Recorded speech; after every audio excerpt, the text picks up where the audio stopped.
Thank you for joining us for this special media briefing on the occasion of the forthcoming visit of Honorable Prime Minister to the United States of America and Egypt that commences from tomorrow. To give us a sense of the visit, Prime Minister will visit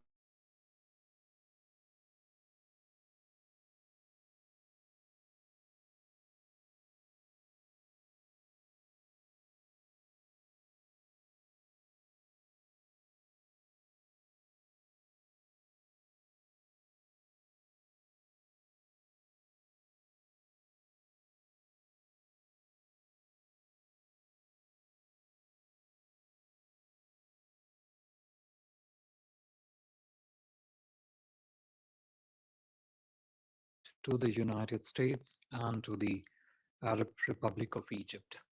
First, about the United States, Prime Minister is visiting US on 21st through 23rd of June at the invitation of His Excellency uh, President Biden and the First Lady Dr. Jill Biden.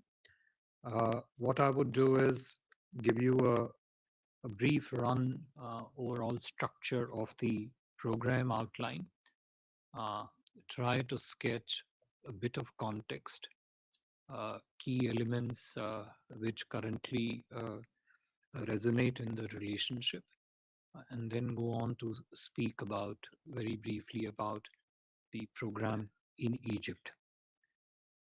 Firstly, this will be Prime Minister's first official state visit to the United States. PM has earlier visited US roughly 6 times, both in bilateral capacities as also for multilateral events. First, about the program. The first leg of his program in the US is in New York, which starts on the morning of the 21st with celebration of the International Day of Yoga at the UN headquarters in the morning of the 21st. Uh, you would recall that United Nations General Assembly had adopted a resolution proclaiming June 21st as the International Day of Yoga. While in New York, Honorable Prime Minister will also meet a cross section of prominent personalities and leaders. From there, he departs for Washington on 21st itself, uh, where his program for the Washington leg commences. On the first day of his arrival in Washington, D.C., on 21st, the first key engagement would be an event that is focused on skilling for future, which essentially would try to bring out the key complementarities and the objectives that both systems seek to promote and achieve in the field of skilling and capacity building. On the same day, on 21st, there will be a private engagement between President Biden and Prime Minister. On 22nd June, which is the second day of the program in Washington, that's the day of formal bilateral meetings, essentially would have 4 or 5 key components. The first component being the ceremonial welcome at the White House. Second component being a set of bilateral meetings between the two leaders as also the accompanying delegations. The third component is Honorable Prime Minister's scheduled address to the US Congress and the congressional reception thereafter. And the concluding component for June 22nd would be the ceremonial state dinner hosted by the Honorable President and the First Lady in honor of Prime Minister Shri Narendra Modi. The day 3 of the Washington leg, which is June 23rd, uh, Prime Minister's program again would have 4 or 5 key components. The first being his interaction one-to-one interaction with select CEOs spread throughout the day. Uh, Thereafter, Prime Minister will also be hosted by the US Vice President and Secretary of State Anthony Blinken at the state luncheon, which is part of the official state visit. Prime Minister will then interact with prominent professional personalities as also leaders from cross section of the society at an event at the Kennedy Center. Prime Minister's last engagement in Washington, D.C. will be an interaction with the community leaders immediately after the Kennedy Center event, whereafter the Prime Minister will depart for Egypt. In terms of substantive context of the US visit, if I could just take a minute to highlight some of the key components on which we will continue to speak to you in coming days as the visit unfolds and depending on Honorable Prime Minister's interaction day to day during his visit to the US. The first is a milestone in our relationship between the two countries.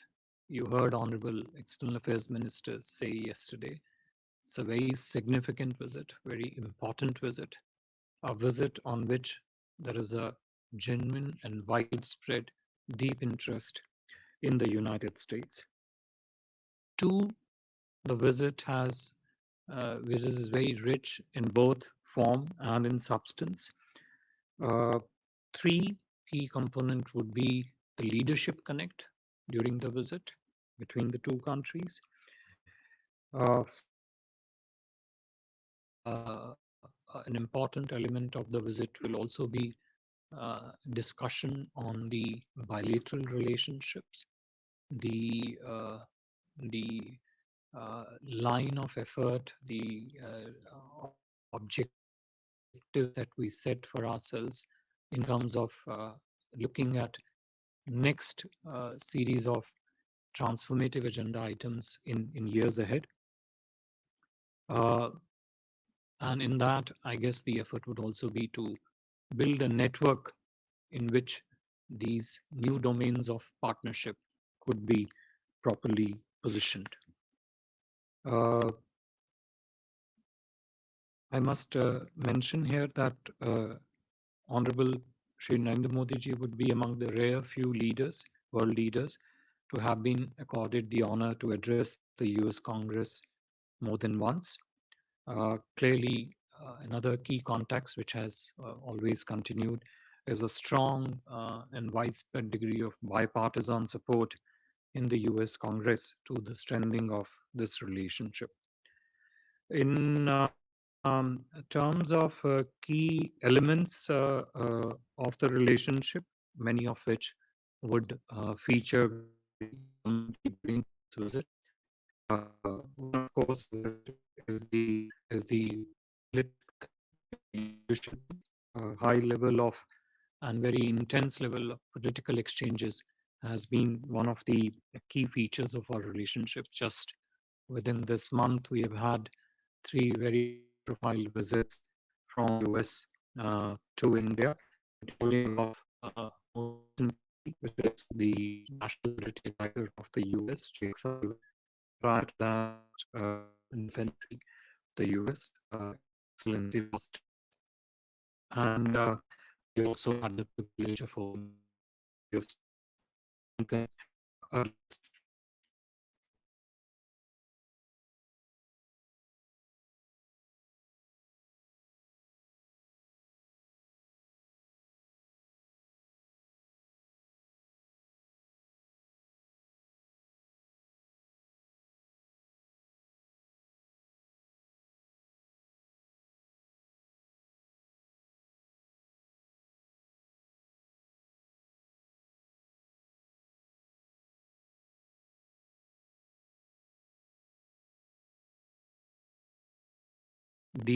uh, the second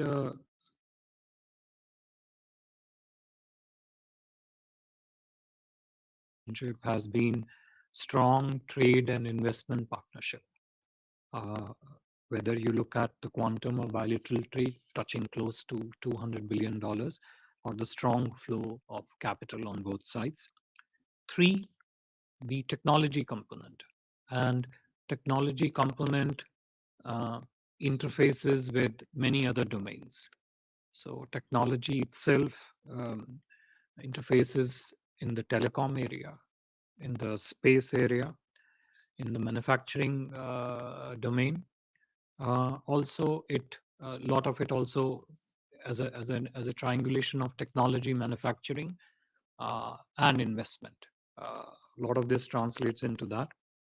Uh, Within the technology realm, the critical and emerging technologies has been the most recent area of focus, an area which presents itself with really very exciting opportunities for bilateral engagement in months and years ahead.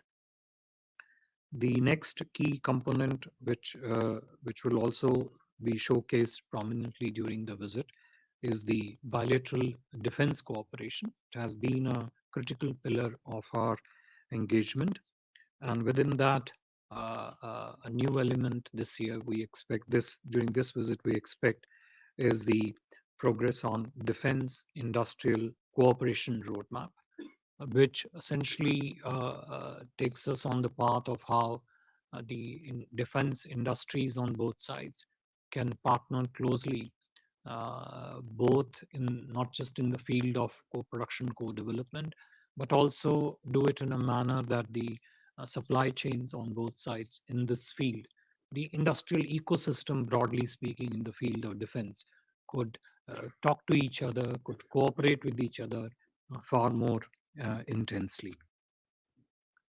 Uh, the Another key component, always a very vibrant, robust, and dynamic component of our relationship. In many ways, a strong driver of the relationship is also the diaspora, prime minister's interface with diaspora. We have close to 5 million strong Indian diaspora in the US, which contributes enormously and very richly to the growth, the substance, and the strength of the relationship. Uh, Another key element, part of it, I referred to in my early on in my remarks, is the whole domain of skilling and mobility.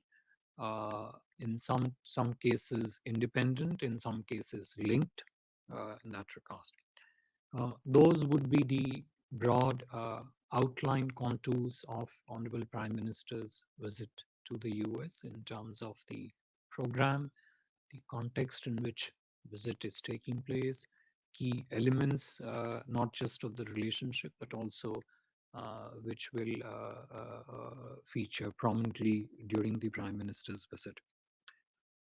Moving on to the second leg of Honorable Prime Minister's visit, uh, this would be to Egypt at the invitation of His Excellency Abdel Fattah el-Sisi, the President of Arab Republic of Egypt. The state visit to Egypt will be on June 24, 25. It is worth mentioning here that this will be Honorable Prime Minister's first visit to Egypt, and I might also mention that this would be the first official bilateral visit of the Indian Prime Minister to Egypt since 1997. There have been visits in between, but they have mostly been for the multilateral or plurilateral events. You would all recall that most recently the Egyptian president had paid a state visit to India when he graced our Republic Day earlier in the year as the chief guest. Uh, at this stage, Prime Minister is expected to reach Cairo in the afternoon of June 24th, where his first interaction will be with the India unit. Uh, this unit is a a select unit of high-level ministers, which the Honorable President of Egypt had constituted after his return from India. I think it was in March sometime that it was constituted. So, Prime Minister's first interaction will be with this unit.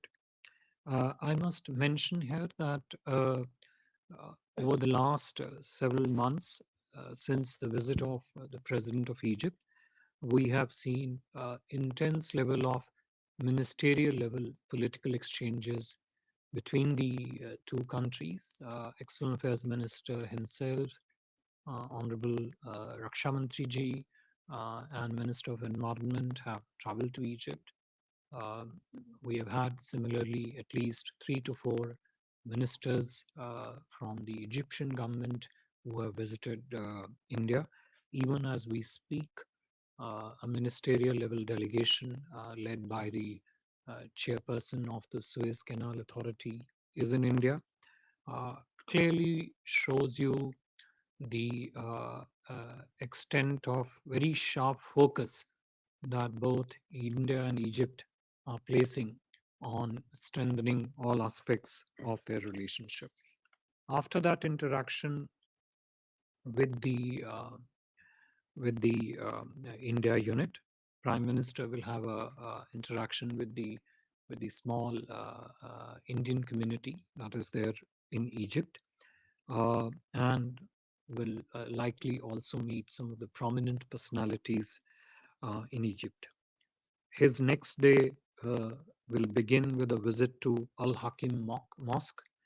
It is the 11th century mosque which was refurbished, renovated by the Bohra community, and the visit to Al Hakim Mosque will be followed by a visit to the Heliopolis War Grave Cemetery to pay tribute to the Indian soldiers who made their supreme sacrifice fighting for Egypt during the First World War.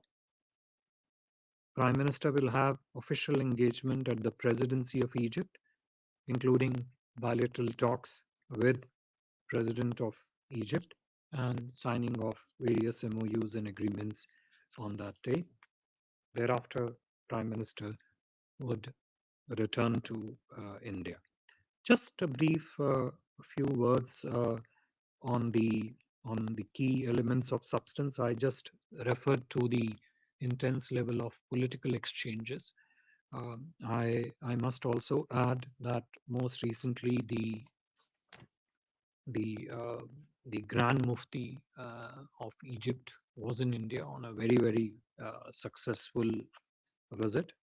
As you all know, Egypt has also been invited as a special guest during the India's G20 presidency. This is a very quick reciprocal visit coming just within 6 months of President Sisi's visit to India. We do expect and are confident that the visit of Honorable Prime Minister of Egypt will not just ensure continuing momentum to the relationship between our two countries, but will also help it expand to new areas of trade and economic engagement between our two countries. I would stop here, and if there are any questions, we'll try and take them. Thank you. Thank you very much. Sir, the ground rules, please introduce yourself and the organization that you represent.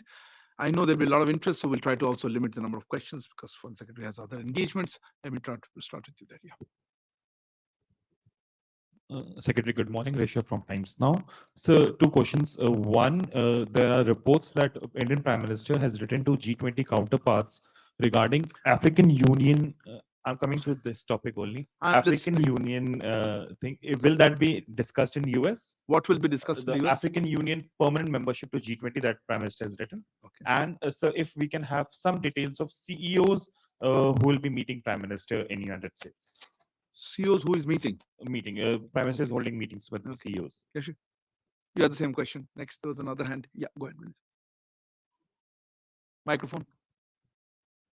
Vineet Dixit from Newsgate. Sir, I'm interested to know will there be agreement on LCA Mark II engine manufacturing, co-manufacturing here in India?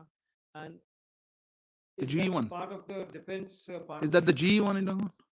That's going to, will that be part of the bilateral defense cooperation production in the long run? And is there a quid pro quo from Americans to us to join NATO Huh? NATO? as one of the partners in Quad has already done, the Japan? I'm not sure your statement makes too much sense, but I'll try to believe. I Yeah, just go want ahead. Yeah, go ahead. There. Mujib Mashal from the New York Times. Foreign Secretary, just a question of clarification on the Prime Minister's June 23rd schedule. The last two events, the Kennedy Center event is not the diaspora event. The diaspora event is the community leaders event that comes after that.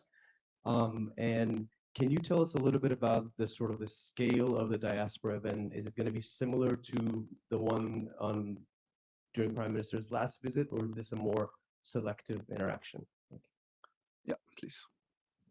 Sir Vijayalakshmi हूँ India TV से। आपने अपने वक्तव्य में bilateral defence cooperation की बात की है और क्रिटिकल पिलर हम दोनों के रिश्तों में बताया, तो किन-किन डिफेंस मसौदों पर इस विजिट के दौरान चर्चा या हस्ताक्षर हो सकते हैं? Outcomes की पूछना। एक और last hand, yeah, one second.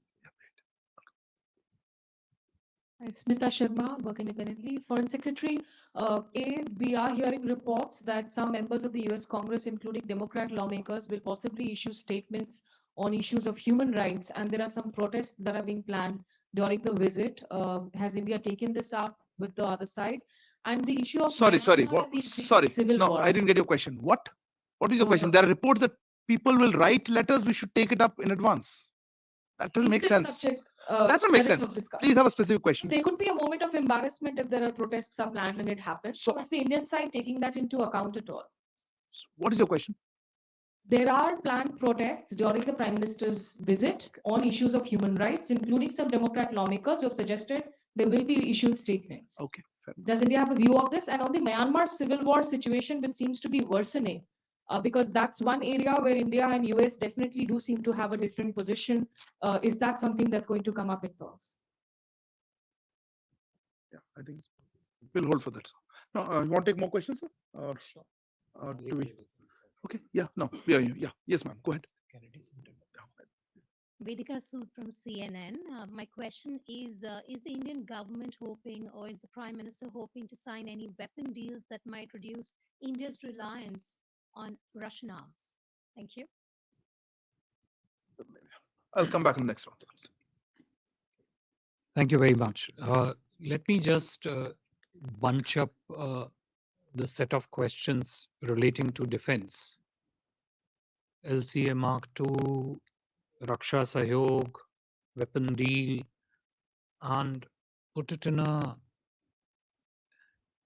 context in which the defense relationship between India and US is placed.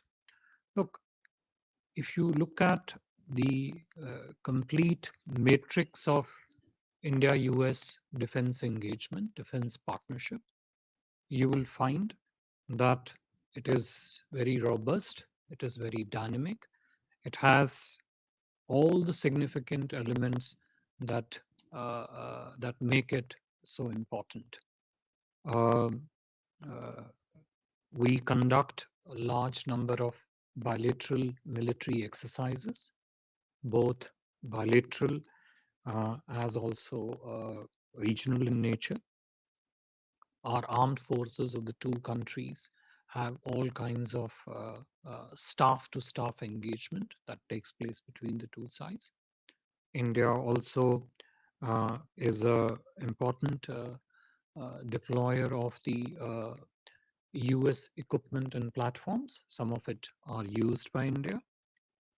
We also have significantly an important objective and an effort and an ongoing component of it in terms of what the two defense and industrial system can do, which focuses on research, collaboration, and production opportunities and production cooperation, mainly also under the Prime Minister's Made in India campaign. So if you look at the defense partnership, and I mentioned it in my remarks, that the defense industrial production roadmap that the two countries have been discussing for some time, and which would hopefully be one of the very key outcomes during this visit, essentially focuses on all aspects of defense co-production, co-development.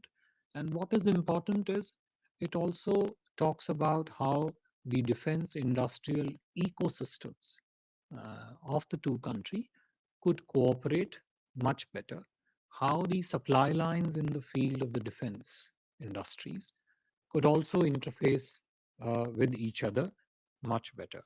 So I don't think it would be appropriate to really single out individual elements and link it to a certain sort of predefined objective in that sense. I think it is important to position each element of the defense relationship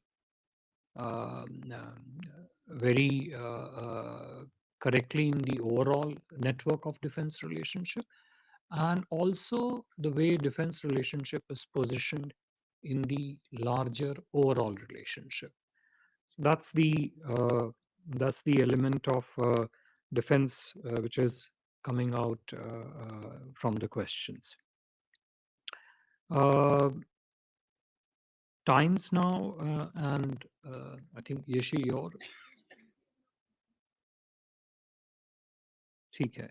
देखिए, जो मैंने अभी संक्षिप्त में यही कहा कि जहाँ तक भारत अमेरिका के रक्षा सहयोग का प्रश्न है, उसको एक सीमित दृष्टि से एक पर्टिकुलर इक्विपमेंट प्लेटफॉर्म के नज़रिए से देखने की बजाय उसका फ्रेमवर्क जिसमें हमें उसे देखना चाहिए, वो ये है कि भारत यूएस के रक्षा सहयोग काफ़ी व्यापक है, काफ़ी कॉम्प्रिहेंसिव है, उसके कई महत्वपूर्ण भाग हैं. उस पूरे हर भाग को अगर आप देखेंगे तो उसमें जो नया भाग जिस पे हम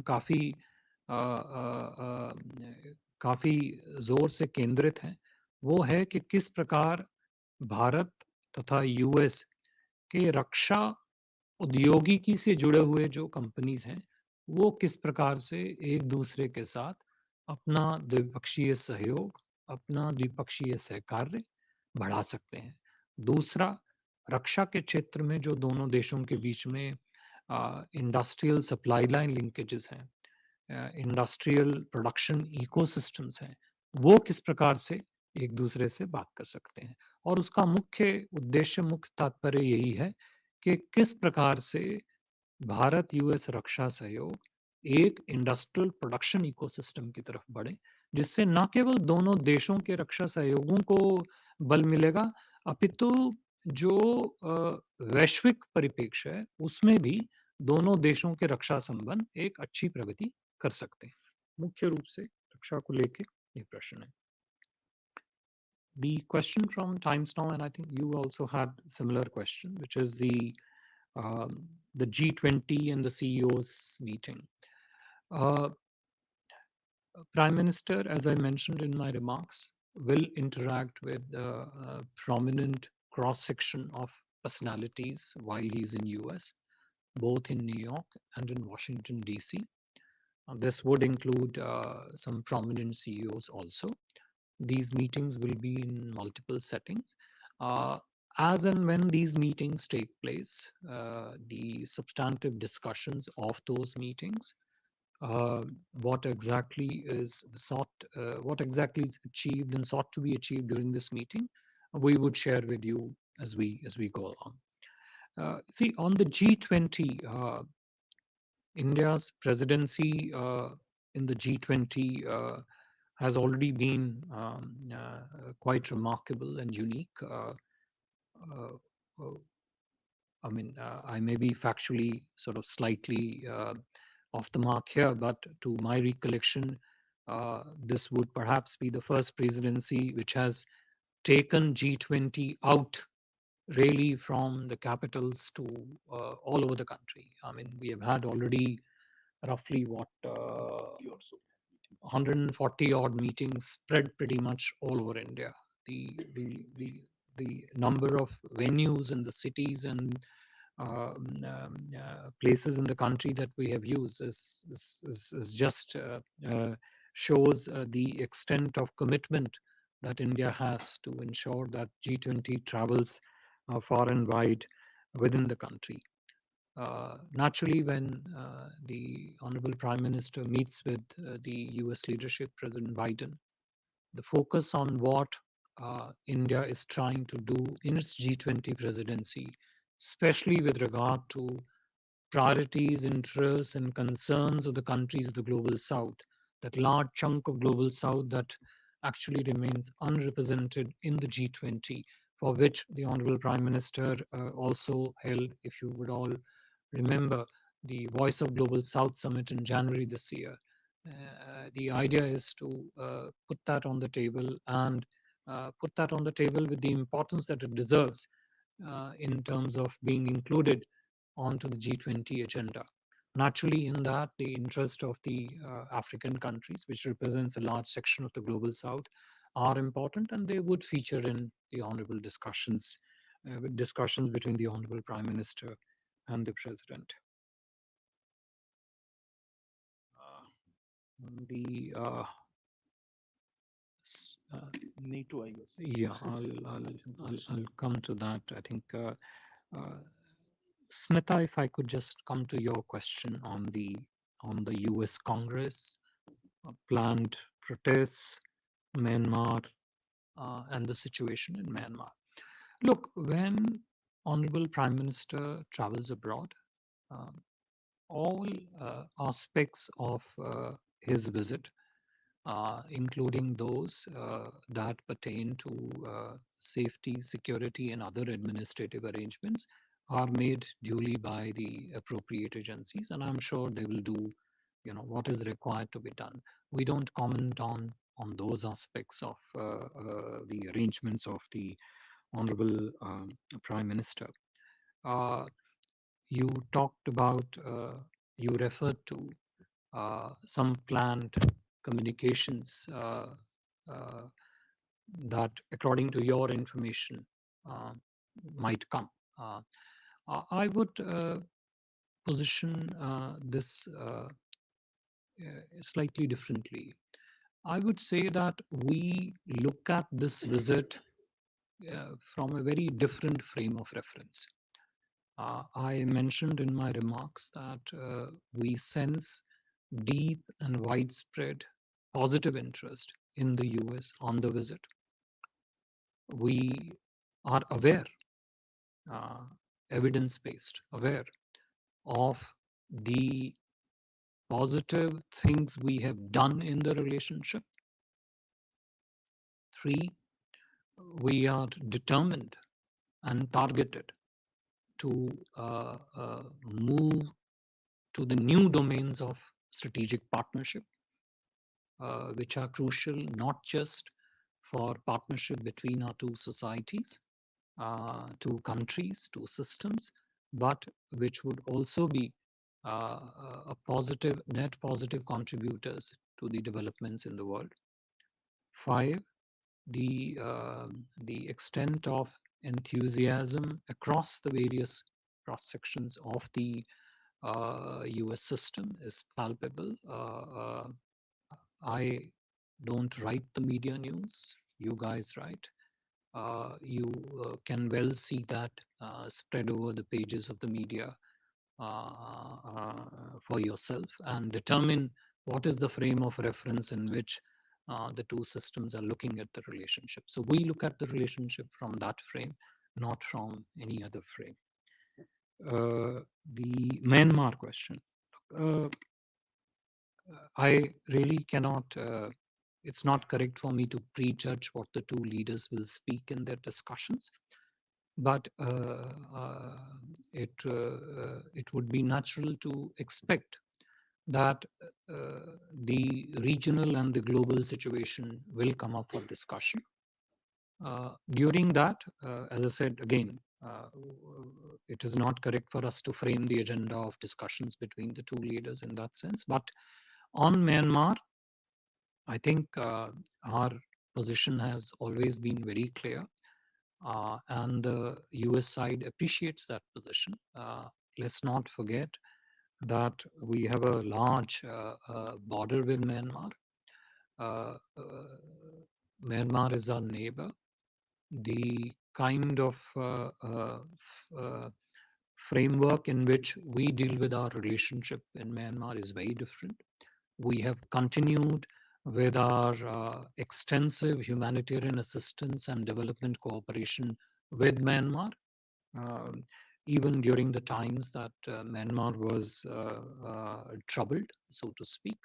So from our perspective, our position on Myanmar has always been very clear. We being a neighbor, we always try, we wish, and we make an effort in that direction that the country remains peaceful and stable. But Myanmar is our neighbor, and we, as a result, have continued with our, as I said, humanitarian assistance, development partnership, capacity building programs, etc., with Myanmar. The event at the Kennedy Center is organized and supported by many organizations. It includes a cross-section of associations in the US that are working to ensure that the Kennedy Center event is successful.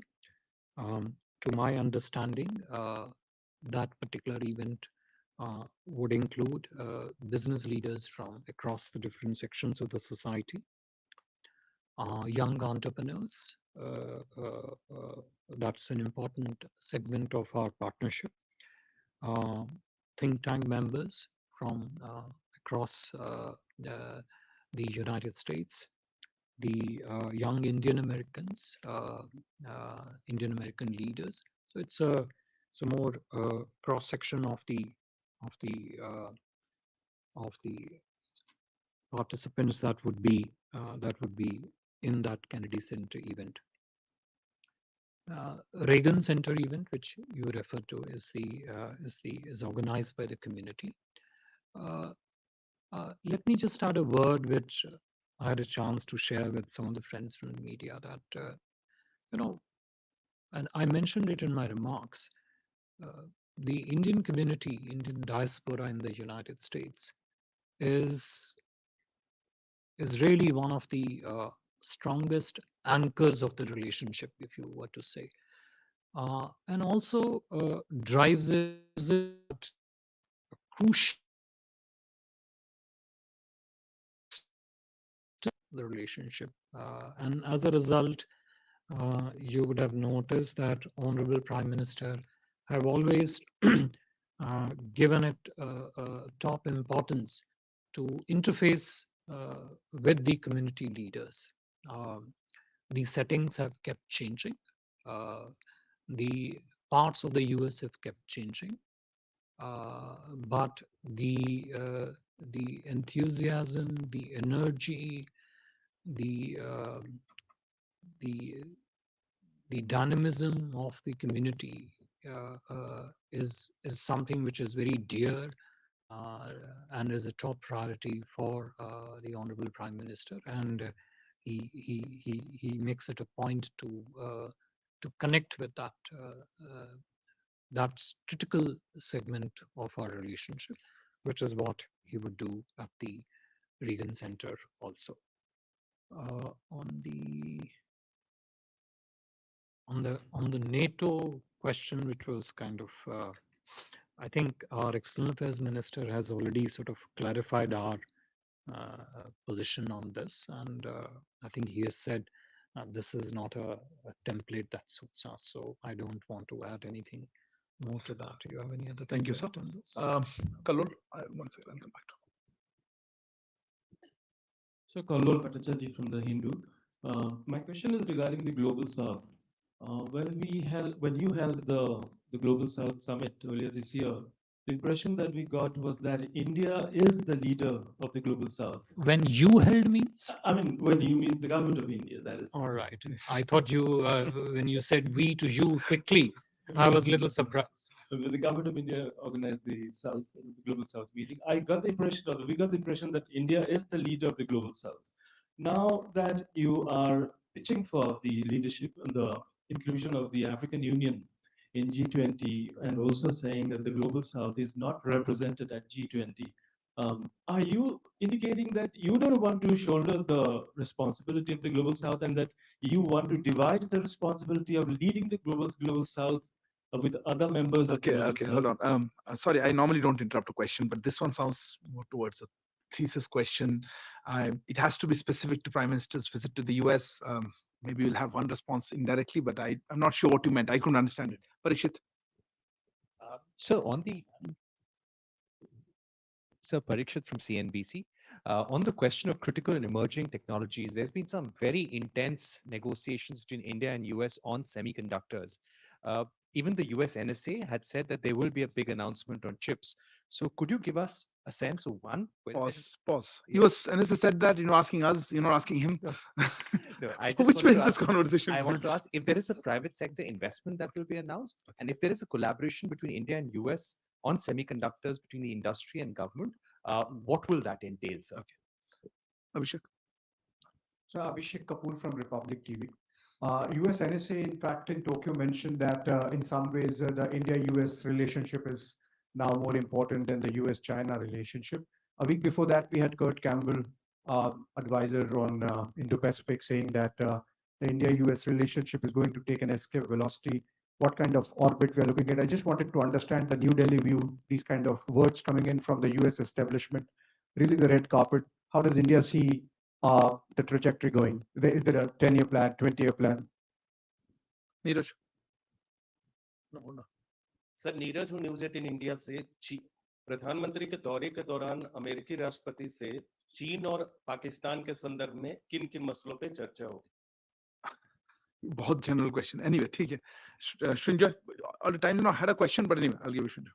So very specifically, will the Indo-Pacific, particularly the increasing American deployment in the South China Sea area and also in the IOR, and also cross-border terrorism, will those issues come up in the 3 meetings PM is having with President Biden? Last question of this round, I think behind you. Yeah, John, FT. Yeah, thank you for the briefing. I'm not sure I'm going to get anywhere with this, but if it was possible to get the names of some of the companies whose CEOs the Prime Minister will be meeting with, that would be amazing. I think, Foreign Secretary, to answer that question, we'll share that with you closer to the date. It's still a few days ago, but I'll let Foreign Secretary answer. So, can I hand over? Thank you. First of all, to the question from Kalol, I think we organized, there is no you or me in this, we organized, Prime Minister hosted the Voice of Global South Summit. Look, I'll just repeat what Arindam said. I mentioned about the Global South in the G20 context. And what I said was that the priorities, concerns, and interests of the Global South, Prime Minister, if this issue comes up for discussion, will speak about those. We have spoken about those, and we have spoken very extensively about those. And we have tried to include as much of those priorities as we can into the G20 agenda. Naturally, we, as part of the G20 presidency, we focus on priorities that are essentially development oriented, that fit in well with the ecosystem of developmental priorities of other countries.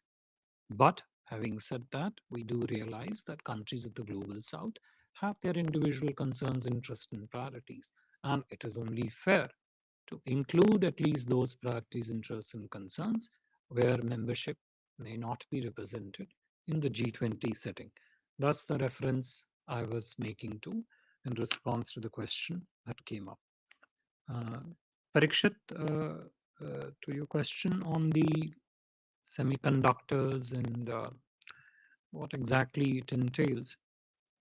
Look, I will position what India and US are trying to do in the field of semiconductors, in the field of telecommunications, in the field of entire set of technologies that fall in the rubric of critical and emerging technologies. And sometimes these are not just technologies per se, they are associated services, there are associated technology templates that move with it.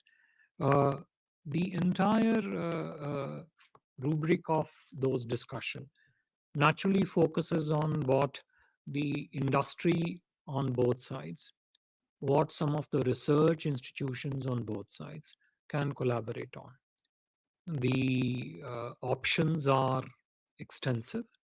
The discussions are again wide and deep. And what comes out of these discussions in terms of specific achievements, as I said, we will share with you as the program of Honorable Prime Minister's visit unfolds. But one thing is very clear, that the technology relationship between India and the US is a very rich segment of our partnership, and that is a segment on which we are looking to make substantial progress in months and years ahead, including focusing on some of the technologies that you mentioned. There are others also which are there. There was a tangent to the defense industrial related technologies also, which feeds into the same matrix. Abhishek ji, your question on what the US NSA said, what Kurt Campbell said, what does it mean, etc. Look, it means what I said in my remarks. There is a deep and widespread interest in the Honorable Prime Minister's visit to the US.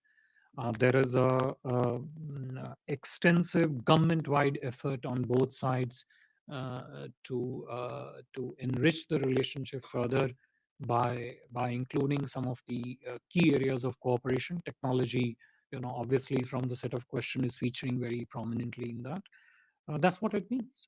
It is intent, objective, interest, all comes together in a visit on which everybody is very excited.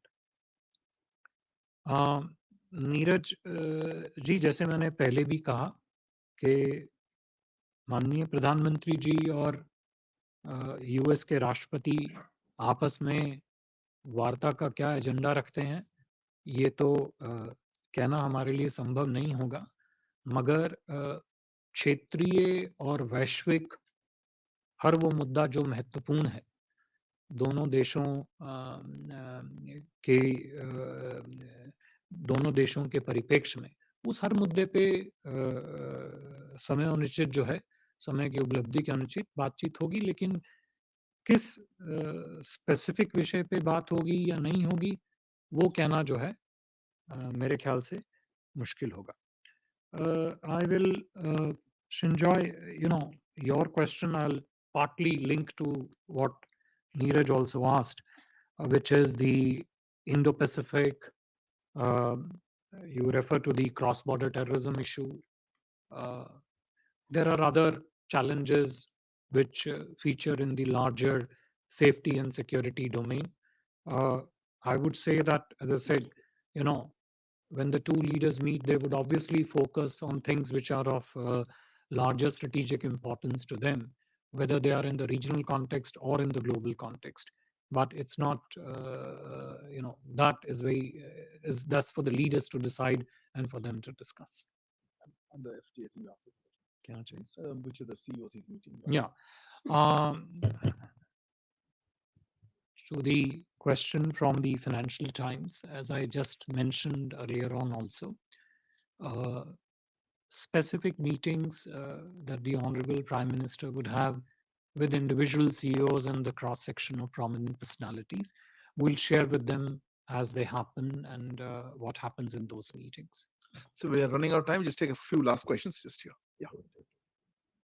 Hi, sir. I'm Siddhant from CNN News 18. Sir, we have seen that when cases of separatist groups were increasing in Australia, Prime Minister had intervened, and perhaps that has, made the government to act against those groups. Can we expect Prime Minister to flag off the issue of separatist groups in USA? Because our own consulate was attacked, then there was a temple attack in Texas.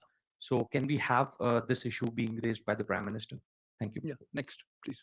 Sir मैं मनीष हूँ TV9 Bharatvarsh से एक तरफ जहां हम लोग देख रहे हैं कि अमेरिका के दोनों पार्टी के जो कांग्रेस पर्सन्स हैं वो खुलकर प्रधानमंत्री के आने को लेकर वेलकम स्टेटमेंट जारी कर रहे हैं वहीं दूसरी तरफ देखा जा रहा है कि ISI के टूल किट के तहत खालिस्तानी प्रोटेस्ट हो सकते हैं उसकी तैयारियां चल रही है जिससे PM के सिक्योरिटी को भी लेकर कंसर्न है और इंडियन अमेरिकन कम्युनिटी के साथ उनका क्लास भी हो सकता है तो क्या आप लोगों ने इसको लेकर कॉग्निजेंस लिया है फॉरेन सेक्रेटरी जवाब दे दिया था ना सिक्योरिटी देखिए, इश्यूज जो पे। मुझे याद पड़ता है स्मिता जी के प्रश्न के उत्तर में इस पर्टिकुलर मुद्दे पे मैंने मेरे ख्याल से उचित उत्तर दे दिया है। Salish, quickly.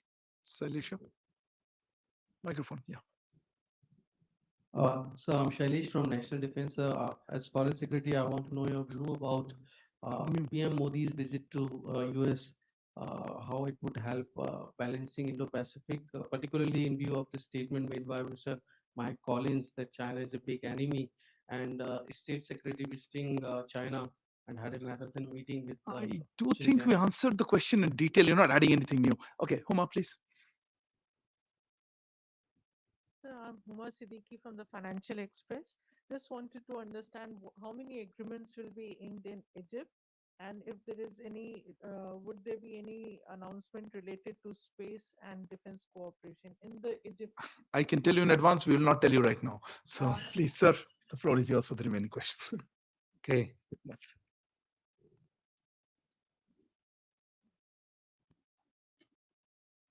Now to your question on the what you referred to, in your question. I have, in some ways touched upon this when I answered the question from Times Now and from Neeraj, that when the two leaders meet, the issues of importance by them would naturally be raised and discussed. Now, on the particular question of attack on temples, attack on the Indian consulate, Honorable Prime Minister, and indeed pretty much the entire apparatus of Government of India has very strongly taken this up already with the concerned organizations in the countries where it took place. You referred to Australia. I can tell you that we have done that in other countries also. But I think the larger nature of challenge that underwrites such manifestations, I think that's a question which the two leaders, which will probably be among the things on the topmost minds of the two leaders. But what two leaders discuss, I think I would leave it to them. But the underlying intent and the goal of such attacks is something which on which we are concerned, and we've shared those concerns very actively and very completely with the organizations of those countries which are involved. I think that's we have addressed the Pacific in China. You answered that. Thank you very much, sir. Thank you very much. Thank you also, Dr. Asar Saeed, as well as to Dr. Pradeep Rajpurohit. Thank you all for joining the special briefing. We will continue with our briefings as the visit unfolds. Thank you very much.